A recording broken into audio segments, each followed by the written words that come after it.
Animes são um espaço de imaginação, criatividade e liberdade. Um escape da vida real, de onde você pode tirar inspirações, ideias, ou mesmo apenas se distrair um pouco do que está acontecendo no seu dia a dia. Pelo menos esse é o conceito, em teoria, porque na prática essa imagem toda pode ser bem distorcida. Principalmente se você for gay, ou lésbica, ou bissexual, ou transexual, etc. O significado de comunidade consiste em união, pessoas com uma vontade, um interesse ou uma característica em comum. E numa utopia não era para se existir desavenças ou confusões entre pessoas de uma mesma comunidade. Só que, claro, como uma franquia de restaurantes, você acaba perdendo o controle de determinadas coisas por conta da grande quantidade. E a comunidade otaku, por mais que eu odeie essa palavra pelo que ela se tornou com o passar dos anos, não é uma exceção. Existe muita gente que assiste anime, e naturalmente as pessoas se diferem de diversas maneiras. Afinal, nós somos seres humanos, né? Só que existem limites. Independente de qualquer diferença que possa vir a existir, as pessoas têm que ter respeito. E a falta dele dentro da comunidade otaku é bem recorrente com pessoas LGBTQIAPN+. Logicamente, não tô dizendo que todo otaku é homofóbico ou qualquer coisa parecida, mas é no mínimo curioso que isso seja tão comum de ser visto por aí. Comum o suficiente para que as pessoas enxerguem o ódio aos gays como um estereótipo padrão dessa comunidade, juntamente com outras coisas terríveis como a misoginia e o racismo. Eu parei para pensar nisso tudo justamente por ver esse tipo de comportamento com os meus próprios olhos em todos esses anos dessa indústria vital, em vários lugares. Seja em comentários nos meus vídeos e de outras pessoas, grupos no Facebook, Twitter, enfim. Só que a gota d'água pra mim veio há alguns meses, quando a segunda temporada de Windbreaker tava saindo. Nela a gente conhece o Tsubaki, que é um garoto que gosta e se sente bem se vestindo como uma garota. Ele não é uma pessoa transgênero, apenas um crossdresser, ou seja, alguém que não necessariamente faz parte da comunidade LGBTQIAPN+, mas que desafia as normas de gênero pela razão com a qual ele se veste assim. Só que esse único ponto foi o suficiente para cutucar os otakus donos da moral e dos bons costumes. Qualquer postagem, foto, vídeo, TikTok que eu abria e que tinha o Tsubaki vinha com pelo menos uns 3 comentários cheios de curtidas e de teor homofóbico.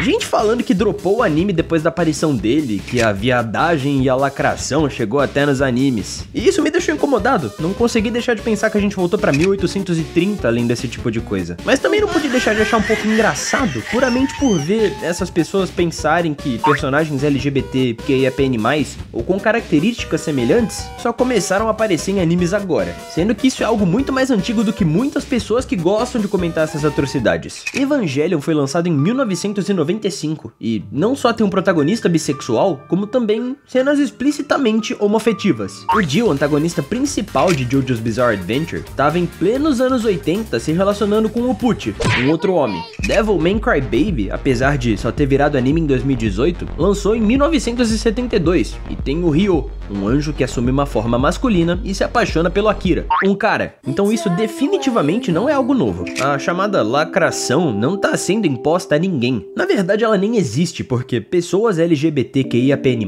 sempre existiram, sempre estiveram presentes na mídia, na música, nas obras, em todo lugar. O que tá acontecendo é que nos dias atuais elas estão enfim tendo mais liberdade para serem quem elas são, para não serem julgadas por quem elas amam. A sociedade aos poucos tá percebendo a cagada que fez em tratar pessoas da comunidade LGBTQIAPN+, como anormais no passado, e como a arte imita a vida, é apenas uma evolução. Isso tem mudado a forma como esses personagens estão sendo retratados, com mais naturalidade, sem preocupação com censura, porque isso era algo que acontecia com demasiada frequência, principalmente quando essas obras eram trazidas ou adaptadas pro ocidente. Quando Sailor Moon estava sendo dublado em inglês, os caras tentaram esconder o relacionamento entre a Sailor Netuno e a Sailor Urano, transformando as duas em primas. Em Sakura Card Captors, a tradução ocultou muita coisa da obra original, principalmente quando se tratou do Toya e do Yukito. Hoje em dia esse tipo de coisa já não acontece mais com tanta frequência. Infelizmente não dá pra dizer que não existe mais, mas que diminuiu e que deixou as possibilidades mais amplas para esse tipo de representação,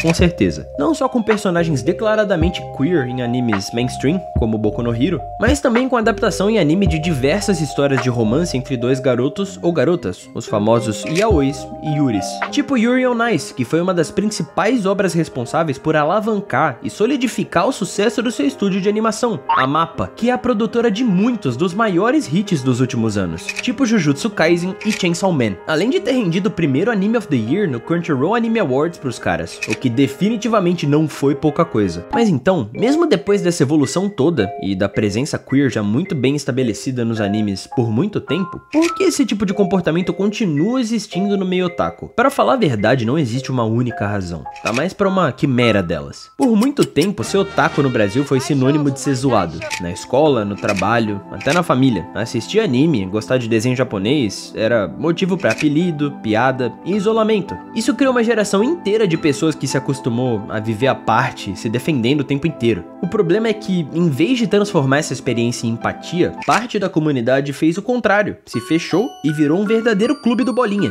A lógica passou a ser, já que um dia me excluíram, agora eu decido quem pode ou não fazer parte, o que é certo e o que é errado no meu meio. Esse fechamento gerou um elitismo quase paranoico, onde qualquer pessoa, personagem ou tema que foge do padrão é visto como intruso ou infiltrado, tentando estragar o que eles consideram anime de verdade. É aí que a homofobia, entre algumas outras coisas horrorosas, chega, porque esses preconceitos funcionam como filtros para proteger a comunidade do que eles não entendem ou não aceitam. E esse repúdio pode muitas vezes vir do mundo lá fora, quando não da própria casa. O Brasil ainda é um país com muita influência de valores conservadores, religiosos e patriarcais, que reforçam normas rígidas de gênero e sexualidade. Isso cria uma resistência cultural a qualquer coisa que fuja do padrão tradicional, mesmo em espaços mais alternativos, como a comunidade otaku, porque muita gente tem esse tipo de pensamento implantado em si desde muito cedo. Além, é claro, de representações pejorativas que induzem o simples ato de ser gay, lésbica, etc., como algo digno de risada ou chacota. E isso é extremamente irônico, porque se você parar pra ver, tanto os otakus quanto as pessoas LGBTQIAPN+,